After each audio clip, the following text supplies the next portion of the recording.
Well, hello and welcome back to the Tao Manifesting Tarot, the audio edition, the edition for the multitaskers and the people, most importantly, who want to strengthen, improve their imagination. Because your imagination is the number one key to be able to manifest. What these readings do is several things. First of all, they keep you in kind of a Zen state. All you have up here is the tarot layout. That's it. No moving pictures, no nothing. This allows you to concentrate on the cards, to get into kind of a Zen or meditative state, all designed to enhance your imagination. If you're looking at pictures moving on the screen, otherwise known as videos, your imagination gets weaker because it surrenders to the images on the screen. For example, come up with a great scary story.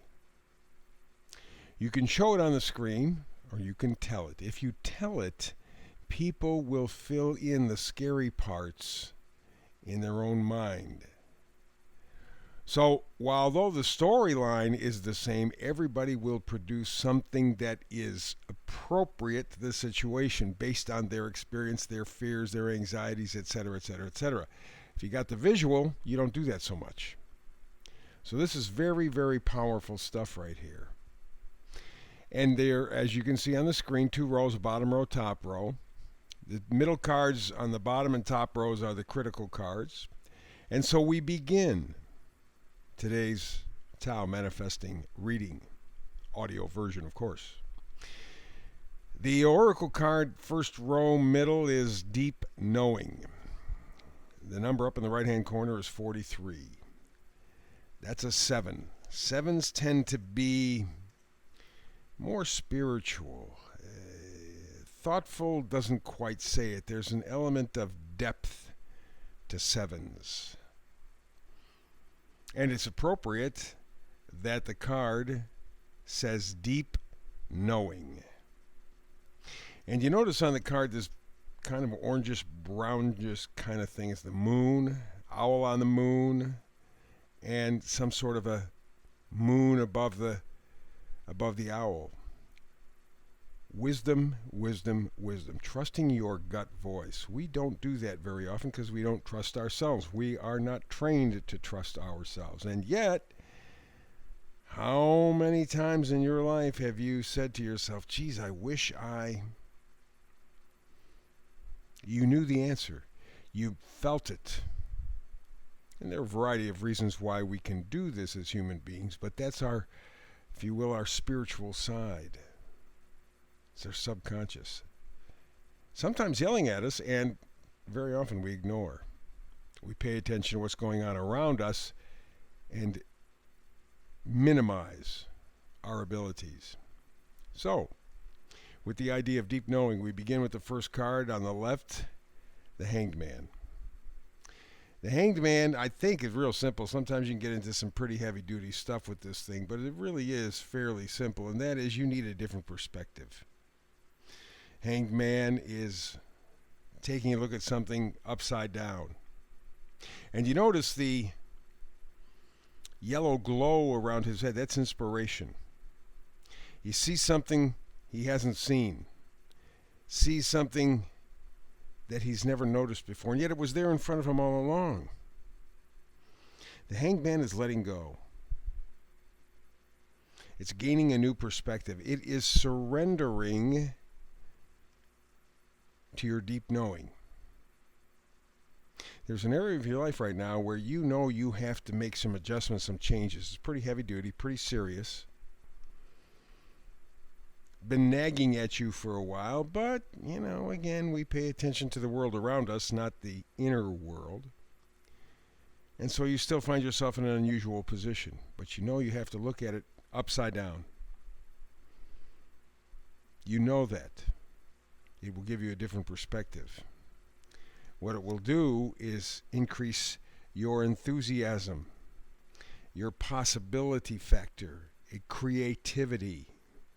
That's what the Ace of Wands is all about. It'll give you courage. It'll give you enthusiasm. You are going to plug into your deep knowing, plug into your subconscious, your spiritual intuition, if you will. And that act alone will charge you up, give you power.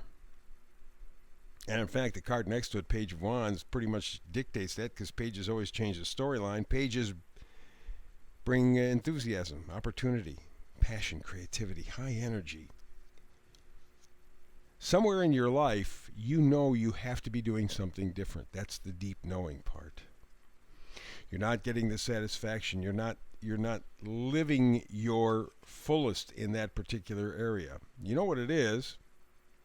You've danced around it long enough, but you haven't really taken a deep dive, and you know it's time. And you have to, before you make that move, however, change your thinking, do the hangman stuff, okay? Open up, surrender to your spiritual side, your spiritual knowing. Give yourself that new perspective. That means you're going to have to be a little vulnerable, because it's an unusual position standing on your head, so to speak. But it's going to make all the difference in the world. It'll plug you into a life that is much more enjoyable, much more fun, much more you. Does that mean your life's going to be perfect? No, of course. Life is not that, which is what makes it perfect. But it's going to open up a door of possibility and opportunity and get you out of this Eight of Swords energy on the far right. Eight of Swords is an interesting card, because you see here, she's bound and gagged. Well, not gagged, but her eyes are covered. She's tied up. There are swords all around her. Ideas, words, thoughts. Now, it would, at first glance, appear that she's trapped, but she's not. Take a look at it. She's not at all. She can walk right in front. Just walk in front. Just a couple of steps. You'll be away from the swords. But she feels powerless. She feels trapped. She has no inner direction. She's not trusting her inner wisdom. She's not trusting that deep knowing. She's limiting herself. Nothing else is limiting her. And you know that's the case with you. That's why you have to do the hangman energy. To plug into a life that means more to you. You know this. It's deep knowing. It is. Somebody could tap you on the shoulder right now and you spit it right out. You know exactly what it is. Let's go upstairs to the second floor, so to speak. First sword out, King of Swords. Kings are always the ones making the proclamations. It's usually the queens that follow up with the action. But this King of Swords is announcing that you got to get down to the business of working this thing out. You have to trust your deep knowing. Okay? Block or push away everything that would keep you from this, reaching this deep knowing state. The King of Swords says, your thoughts are what's going to limit you. Let go of the negativity. Step forward. Trust yourself. Trust your gut. But it's even deeper than trusting your gut. Next card up, Seven of Pentacles. Seven of Pentacles, really very simple. You're looking at and evaluating at your value system. Something has limited you and not allowed you to trust yourself. That makes your self-worth diminished. You can't do that now. You cannot do that. This area of your life needs you to step up, to know that you're worthwhile, to think and believe that you're worthwhile. That's what the Seven of Pentacles is all about. You're reviewing your values. What is holding me back? What is it that I'm believing that is not true? Again, that takes you back to the hangman, right? Got to get that different perspective. Next card up, Nine of Wands. Nine of Wands is determination, courage, persistence.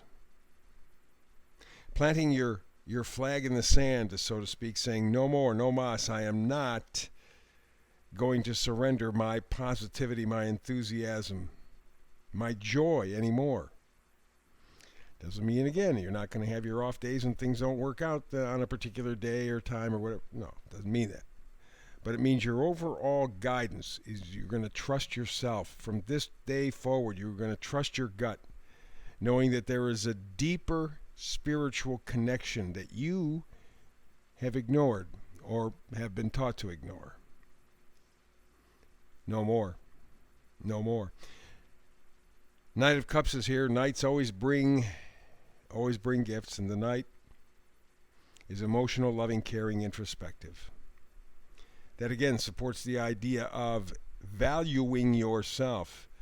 But you got to get a different perspective on that idea. You have to see yourself differently. And that calls for the vice versa card, the center card up top. 3 of Cups. In a regular tarot reading, that might indicate that you have some competition in a relationship. You might have some interference in a relationship from a third party, whatever. Kind of the same here, except for the fact that the other party is likely you. And the 3 cups in tarot readings generally for me mean combining mind, body, spirit, the 3 parts that make up every human being. And you have to combine those to get done what you have to get done, because all 3 together give you that deep knowing. They work together in tandem. All 3, mind, body, spirit. That gives you your gut. That makes the connection. But to get there, to truly get there, you have to do the hangman thing. You have to look at this situation from a different perspective. You have to surrender to your fear of inadequacy or whatever it is. Oh, I'm going to make mistakes. I'm going to screw it up. Stop. That's the thing that's stopping you. I mean, you can do this. You can overcome this. It's not difficult for you. And it's so critical for the rest of your life. Deep knowing. You already know. Let yourself understand and believe. That's the tarot reading for today. I have another one for you tomorrow, because I do a brand new read every day 365. Hope you're with me every single day. If not, between now and the next time you and I have a chance to manifest tarot together, as usual, peace and blessings.